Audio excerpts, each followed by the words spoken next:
गौरव जी, मेरा प्रश्न वही है, बहुत सरल सा। सबके पास लैपटॉप है, सबके पास मोबाइल है और सबके पास कंप्यूटर है। जो चुनाव लड़ रहे हैं उतने खिलाड़ी सब हैं क्या? अब 100 लड़के सब बैठा देंगे, बोले बेटा पूरी रात जगना है? बोले वोटर ही शून्य कर दो। तो इसका मतलब हम माने कि भारत में अब जो चुनाव होंगे वो शून्य वोटर हो जाएगा, फिर तो जो प्रत्याशी है वही अपना वोट डालेगा, क्योंकि कंप्यूटर तो सबके पास है। और अगर 36 सेकंड में वोट कैंसिल हो रहा है तो यहाँ संविदा पर लोग राजनीति में काम भी करते हैं कि भाई ठीक है, 1000 रुपया रोज नेताजी देंगे, बैठो कंप्यूटर पर यही करो, वोट हटाओ। तो अगर इतना ही उनके अंदर कुब्बत है कि वो जो खड़े हैं सच्चाई के साथ खड़े हैं इलेक्शन कमीशन, तो आए। इसमें होता है section 31 representation of people's act का कि अगर कोई व्यक्ति फॉल्स एफिडेविट दे तो उसके खिलाफ आप जेल कर दो, उसको सजा कर दो। अगर उन्हें तो लगता है, क्या बोलते हैं वो इलेक्शन कमीशन को, ज्ञानेश कुमार जी को, कि गोदाबाई जो हैं जिन्होंने आज कैमरे पे आकर बोला कि वो झूठ बोल रही है, तो भैया कर दो केस।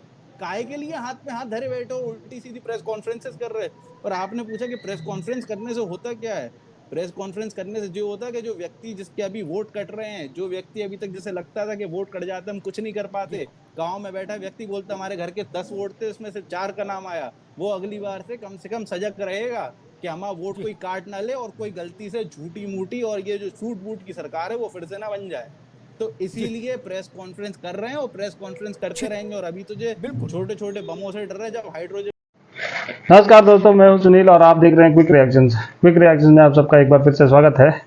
आज का वीडियो होगा विशाल अमिताभ अग्निहोत्री ने कांग्रेसियों का वाट लगा दिया है। यही राहुल गांधी जो एटम बम, नाइट्रोजन बम, क्या क्या एटॉमिक बम क्या क्या फोड़ना चाह रहा है, सबको मिला के इसी ने अमिताभ अग्निहोत्री ने मिल के कांग्रेसियों पे फोड़ दिया है। पता नहीं इसका नाइट्रोजन बम क्या एटॉमिक बम कब फूटेगा रे बाबा, देख देख के पास हो गया मुझे। चलिए वीडियो देखते हैं और मजे लेते हैं अमिताभ अग्निहोत्री के बातों से। चैनल पर पहली बार आया हो तो प्लीज़ लाइक शेयर और सब्सक्राइब करना। सब्सक्राइब तो कर ही लोगे आप लोग। चलिए वीडियो देखते हैं। फटेगा ना तो फिर आपको सबको दिख जाएगा कि हुआ क्या। नाइट्रोजन फटेगा, वाह वाह। ठीक है भैया, बिल्कुल। तो इंडिया में भी नाइट्रोजन फटेगा, जा पाकिस्तान में फोड़। नेता को आजादी नहीं तो किसको होगी? नेता को तो सब चीज की आजादी, प्रेस कॉन्फ्रेंस करो, रैली करो, धरना करो, प्रदर्शन करो, भाषण करो, और क्या है? ठीक ही, अच्छी बात है। कपिश जी, तो मुझे लग रहा है उत्तर प्रदेश में अब जो चुनाव होगा, चाहे पंचायत का हो चाहे विधानसभा का हो, उसमें आप भाजपा वालों को वोट नहीं रहने दोगे, भाजपा वाले आपके नहीं रहने देंगे। कंप्यूटर सबके पास है घरों में, ये मान लें। अगर इतना सरल हो गया है तो ये मान लिया जाए। अगर 32 सेकंड में 6 वोट 7 वोट 8 वोट कट रहे हैं, और राहुल जी तो कह रहे 15 साल से सिलसिला चल रहा है, सिस्टम बन गया पूरा। 15 साल पहले तो मनमोहन सिंह जी थे, और उत्तर प्रदेश में कौन था 15 साल पहले? और दिल्ली में कौन था? ये भी तो सोचो। कपिल जी, मूल प्रश्न मेरा ये, इसका मतलब हम ये उम्मीद करें कि उत्तर प्रदेश में अगला जो भी चुनाव होगा वो कट्टम कट्टा खेल के होगा, तू मेरे काट में तेरे काट। इतनी सरलता से आप ये बातें कह रहे हैं, हमें समझ कि आप इतनी सहजता से इतना टिकलिश क्यों बना रहे हैं? कार है डबल इंजन की, आयोग जिसका जो है करता था वही ना कटवा पाएगा। कपिश जी ने जो बात कही उसमें एक तथ्यात्मक मामला थोड़ा सा गड़बड़ा गया। उन्होंने कहा इतने सरलता से कैसे कह रहे हो? जितनी सरलता से राहुल जी ने बोला मैं उतनी ही सरलता से बोल रहा हूँ, ना उससे 1 इंच कम ना 1 इंच ज्यादा। उनने कहा पड़ोस वाला आदमी उठा, जगा 4 बजे, 36 सेकंड में 7 वोट 8 वोट डिलीट किया, सो गया। उनने कहा चीफ सेक्रेटरी, प्रमुख सचिव, अवर सचिव, कलेक्टर, सिटी मजिस्ट्रेट, किसी को उल्लेख नहीं किया। उन्होंने कहा 30 सेकेंड डन। उन्हें कहा बताया कि किसी का उल्लेख है इसमें? ना, मैं उन्हीं की बात को तो दोहरा रहा हूं कि अब तो किसी का वोट नहीं बचेगा, न सपा का बचेगा, न भाजपा का बचेगा, न बसपा का, न कांग्रेस का। वोट शून्य हो जाएगा उत्तर प्रदेश, क्योंकि 30 सेकंड में कटना है। इसमें वोट शून्य हो जाएगा। नेता प्रतिपक्ष ने कहा वो तो दोहराया जाना चाहिए। नेता प्रतिपक्ष एक बड़ा आसन है, जनता को जागृत होना चाहिए कि ऐसी मशीन आ गई है 36 सेकंड में डन डना डन डन। तो पूरे देश में तो अफरा तफरी मचना स्वाभाविक है। ये तो बड़ी खतरनाक मशीन है।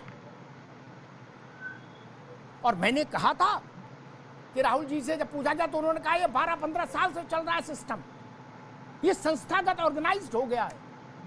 15 साल पहले उत्तर प्रदेश में कौन था ये मुझे बताने की जरूरत नहीं, और 15 साल पहले देश कौन चला रहा था ये मुझे बताने की जरूरत नहीं। कपीश भाई ने कहा कि डीएम किसकी सुनेगा, ये तो बताइए 15 साल पहले किसकी सुन रहा था, कौन था सरकार में? 14 के चुनाव में देश में कौन चुनाव करवा रहा था, कौन सी सरकार थी? और 17 के चुनाव कौन सी सरकार ने कराया उत्तर प्रदेश में? अखिलेश यादव की सरकार। तब तो डीएम उन्हीं की सुन रहा था ना, तब तो उन्हीं की सुन रहा था। और 14 में मनमोहन सिंह जी की सुन रहा होगा या अखिलेश जी की सुन रहा होगा, वो 14 में भी थे। फिर ये तो प्रश्न है ना। आपने ही कहा कि डीएम तो सरकार की सुनता है, तो हम वही बात मान रहे, डीएम सरकार की ही सुन रहा है, तो आपकी ही सुनी। और फिर भी आपकी 47 सीट आ गई और वो भी हार गए। कुछ तो लोचा है मित्र, क्या लोचा है ये समझना है। रत्नाकर सिंह में तो लोचा है।